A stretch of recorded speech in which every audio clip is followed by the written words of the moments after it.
Father Knows Best, the iconic television series that painted the picture of an ideal American family, where love, understanding, and happiness always prevailed. Yet behind the glimmering facade of the small screen, the real lives of its cast members were far from the perfection they portrayed. From sudden accidents and mysterious deaths to painful battles with illness and deep personal struggles, their stories are filled with tragedy and heartbreak. Fame can bring the spotlight's dazzling glow, but it can also cast a long, dark shadow of loneliness and despair. This emotional journey unveils the untold secrets behind the scenes, the tragedies hidden from public view, and the harsh realities of stardom. But beyond the sorrow, it is also a tribute to those who dedicated their lives to the art of storytelling, leaving an unforgettable legacy. These stories serve as a poignant reminder that even the most beloved stars are not immune to life's most unforgiving trials. Robert Young, born on February 22, 1907, in Chicago, Illinois, became a household name as the wise and affable Jim Anderson in Father Knows Best. Before his television success, Young built a solid film career, starring in notable films such as Northwest Passage, 1940, alongside Spencer Tracy, and Crossfire, 1947, which earned critical acclaim. However, despite his wholesome on-screen persona, Young's real life was plagued by personal demons.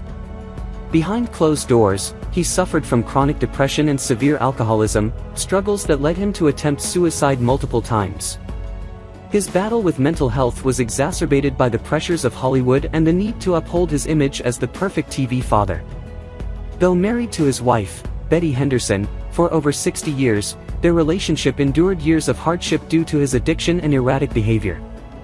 In his later years, Young became an advocate for mental health awareness, openly discussing his struggles in hopes of helping others facing similar battles. His final years were marked by declining health, and he passed away on July 21, 1998, at the age of 91 due to respiratory failure. Despite the turmoil of his private life, he remains an enduring symbol of 1950s television nostalgia. William Fawcett, born on September 8, 1894, in High Forest, Minnesota, was a man of contradictions. Though he played the small role of Mr. Trumbull in just 2 episodes of Father Knows Best, his rugged features and gravelly voice made him a recognizable fixture in countless westerns, including Gunsmoke, The Adventures of Rin Tin Tin, and Lassie. But behind the grizzled cowboy image lay an unexpected truth. Fawcett wasn't just an actor. He held a PhD in English from the University of Nebraska and had once been a professor. His love for the Old West clashed with his scholarly intellect, making him a unique figure in Hollywood. Despite his professional accomplishments, his personal life was far less celebrated. He was married to Sarah Elizabeth McConnell, but there was little public record of any great romance or deep connections, and he remained childless. As he aged, Fawcett's health declined, and he faded into obscurity, his contributions largely forgotten by the industry he had served. He passed away on January 25, 1974, at the age of 79 from natural causes. Though often relegated to the background in Hollywood, he remains one of the many unsung actors who helped define television's golden age. Jane Wyatt, born on August 12, 1910, in Mahwah, New Jersey, brought warmth and elegance to her role as Margaret Anderson, the epitome of the devoted and understanding 1950s mother in Father Knows Best. Long before gracing American television screens, Wyatt was an established film actress, best remembered for her role as Ronald Colman's love interest in Lost Horizon, 1937, a classic Frank Capra film. She also appeared in None But the Lonely Heart, 1944, alongside Cary Grant, and later took on a memorable role as Spock's human mother, Amanda Grayson, in Star Trek. Unlike many Hollywood actresses of her era, Wyatt managed to maintain a relatively scandal-free personal life, staying married to investment banker Edgar Bethune-Ward from 1935 until his death in 2000. However, despite their long marriage, their relationship was rumored to be distant, with Wyatt dedicating much of her life to her career rather than domestic bliss. As Hollywood evolved, her presence in the industry faded, and she gradually withdrew from public life. She passed away peacefully in her sleep on October 20, 2006, at the age of 96, in Bel Air, California. While she may have been forgotten by younger generations, for many, she remains the beloved matriarch of one of America's most cherished television families. Roger Smith, born on December 18, 1932, in Southgate, California, was a rising star who briefly appeared as Doyle Hobbs in 2 episodes of Father Knows Best. His handsome looks and suave demeanor led him to bigger roles, most notably as Jeff Spencer in 77 Sunset Strip, 1958 to 1963. Hollywood seemed to offer him everything: fame, fortune, and a high-profile marriage to actress Victoria Shaw, though their relationship ended in divorce. But it was his second marriage to singer and actress Anne Margaret that would define the latter part of his life. Despite his early success, tragedy struck when Smith was diagnosed with myasthenia gravis, a debilitating neuromuscular disease that forced him to retire from acting. Anne Margaret became his caretaker, and the glamorous, once promising leading man spent decades battling illness, a shadow of his former self. He passed away on June 4, 2017, at the age of 84 from complications related to Parkinson's disease. Though he lived a life of success, his career was tragically cut short, leaving behind the painful reminder of what could have been. Vivi Janis, born May 29, 1911, in Nebraska, had a career that spanned television, film, and radio. As Myrtle Davis in Father Knows Best, she played a minor but memorable role across 11 episodes, often portraying a supportive and engaging presence within the community of Springfield. However, her career was far more extensive than her work on the show. Janis appeared in numerous popular television series of the 1950s and 1960s, including Perry Mason, The Twilight Zone, and Dragnet. Behind the scenes, her personal life was marked by heartbreak and struggles. She was married twice, first to acclaimed actor Bob Cummings, but their relationship ended in divorce. Her second marriage to John Larch, a fellow character actor, lasted until her death. Despite her professional success, Janis suffered from ongoing health issues in her later years, which took a toll on her well-being. She passed away on September 7, 1988, at the age of 77 due to complications from cancer. Though she never achieved superstardom, her contributions to classic television remain significant, and she is remembered as a talented character actress who left an indelible mark on Hollywood's golden era. Diana Millet, born on June 7, 1935, in Rye, New York, had the kind of beauty that made Hollywood take notice. She appeared in 2 episodes of Father Knows Best as Diane in 1960, but her real claim to fame came later as the enigmatic Laura Collins in the gothic soap opera Dark Shadows. Her career spanned film, television, and even Broadway, but behind the elegance and charm was a life riddled with heartbreak. She married Jeffrey Jones, with whom she had a son, but the marriage was far from idyllic, leading to a divorce that left emotional scars. Hollywood, once enamored with her, eventually moved on, leaving her struggling to find meaningful roles. In her later years, she turned to writing, publishing books on metaphysics and spirituality, perhaps seeking solace in another realm after the disappointments of this one. She passed away on January 8, 2021, at the age of 85, her death marking the quiet end of a career that had once shined brightly but never quite reached its full potential. Robert Folk, born May 5, 1908, in Philadelphia, Pennsylvania, was a versatile character actor who brought authority and warmth to his role as Ed Davis in Father Knows Best. A familiar face in 1950s and 1960s television, he appeared in 7 episodes of the series, portraying a dependable figure in the Anderson family's community. Folk had a long career, often cast in westerns such as Bonanza, Gunsmoke, and Rawhide, where his rugged demeanor made him a natural fit for sheriffs, judges, and stern authority figures. But despite his steady work in Hollywood, his personal life was marked by struggles common to character actors, working tirelessly while never reaching leading man status. Married to actress Barbara Slater, their relationship remained relatively private, though like many in the industry, he often faced the insecurity of fading opportunities as television evolved. Folk continued acting into the 1970s before retiring, and on February 25, 1989, he passed away at the age of 80 from respiratory failure. Though not a household name, his presence in classic television remains a testament to the unsung actors who helped shape Hollywood's golden era. William Hudson, born on January 24, 1919, in Gilroy, California, was a classic working actor of Hollywood's golden era. His brief role as Tom in 2 episodes of Father Knows Best in 1955 was just one of many small but steady roles that filled his career. Best remembered for his role as Ranger Clay Morgan in Rocky Jones, Space Ranger, 1954, and as the ill-fated husband in the cult sci-fi classic Attack of the 50-Foot Woman, 1958, Hudson had the looks of a leading man but never quite reached the top. Despite his on-screen charisma, his real-life struggles were far less glamorous. The pressure of Hollywood's relentless competition weighed on him, and as the industry evolved, roles became scarce. His later years were marked by declining health and financial insecurity, leading to an existence far removed from his brief moments of stardom.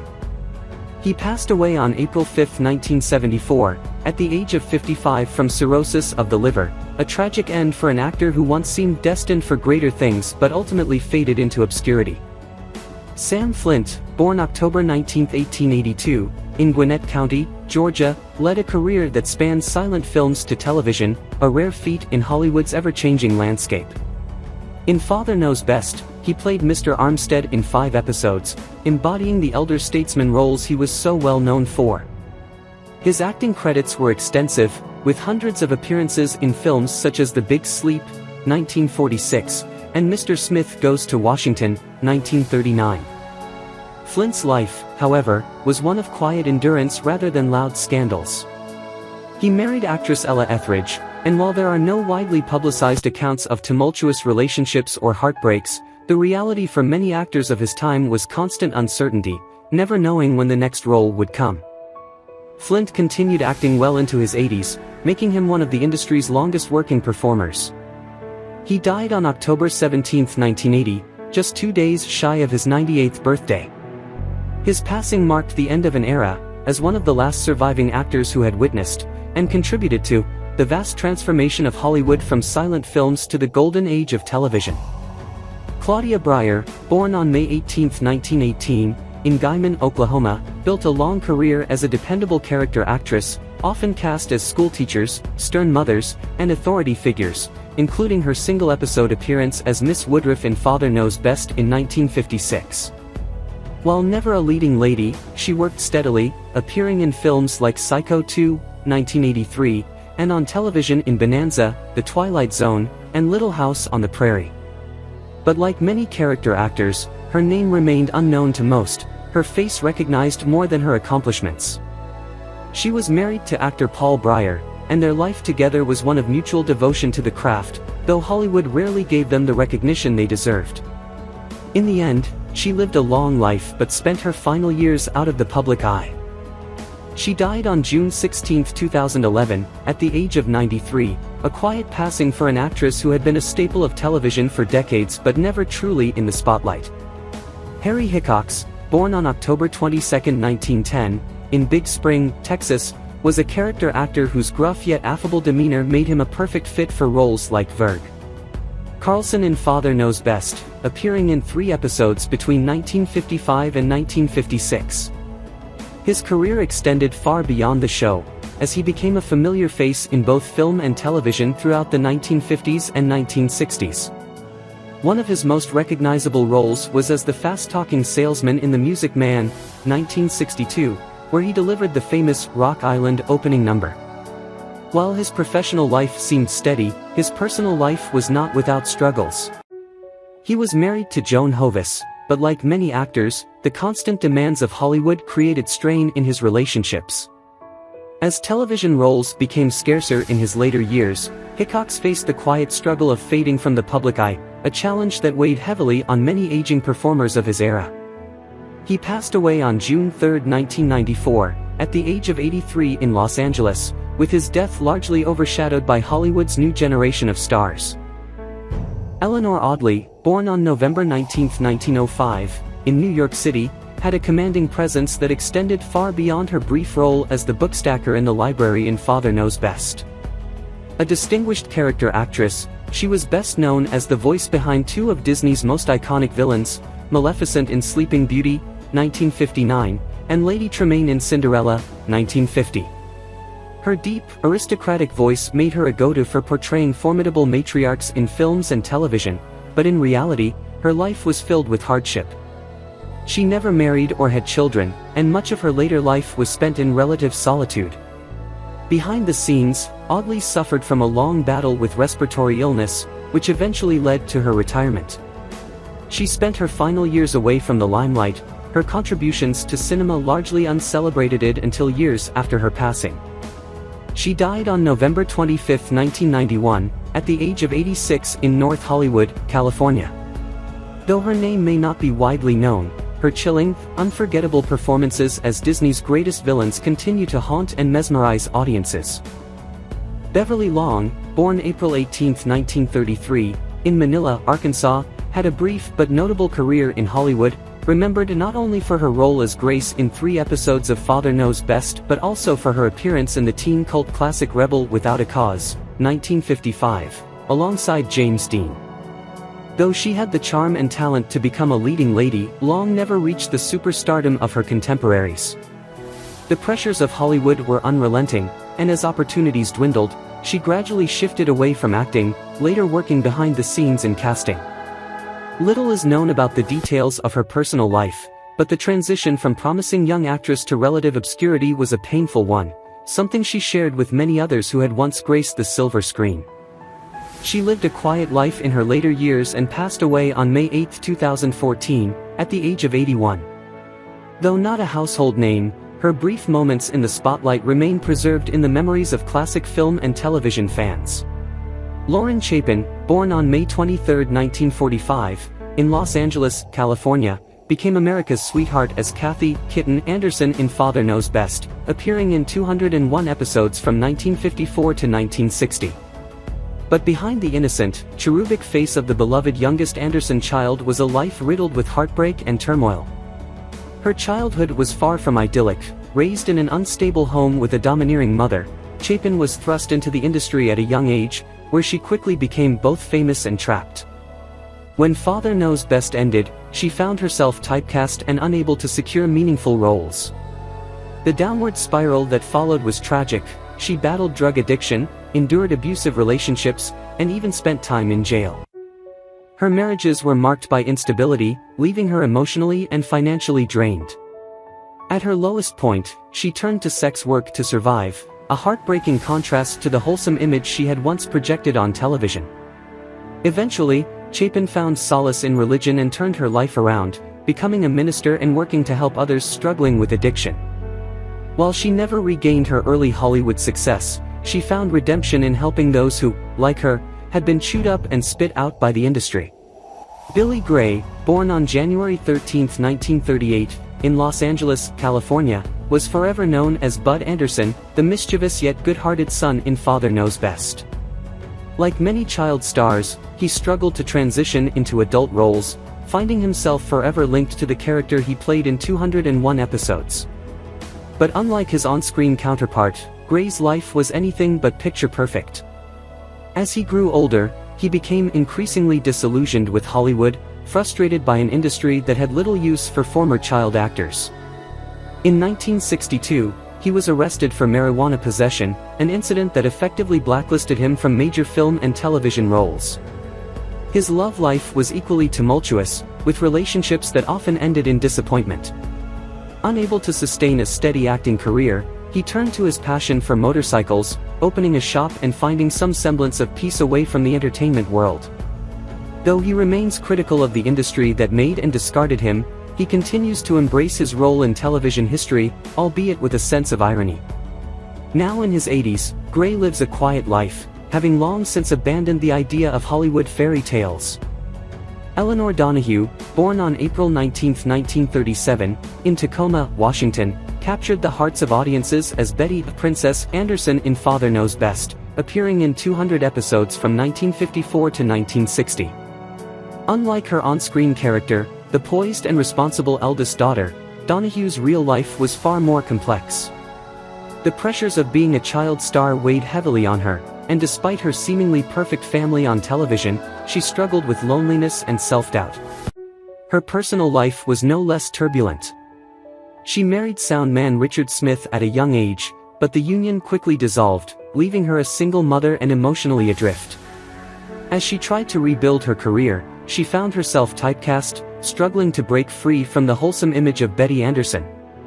Despite these setbacks, she managed to land notable roles, including a brief but memorable stint as Ellie Walker in The Andy Griffith Show, though her time there was cut short due to personal struggles with anxiety and self-confidence. Romance was never easy for Donahue. After her first failed marriage, she wed TV executive Harry Ackerman, a relationship that brought stability but also the weight of being married to a powerful industry figure. His passing in 1991 was a deep personal loss, leaving her to navigate life's challenges once again. Despite the heartbreak and setbacks, Donahue found peace in her later years, remarrying and stepping away from the Hollywood limelight. Now in her 80s, she occasionally makes nostalgic appearances, reflecting on the ups and downs of a career that both blessed and burdened her. Her story is one of resilience, proof that life beyond the camera is often far more complicated than the picture-perfect world of classic television. What do you think about the passing of the actors from Father Knows Best, and who do you remember the most? Share your thoughts in the comments below, and don't forget to subscribe to the channel and turn on notifications to stay updated with our latest videos.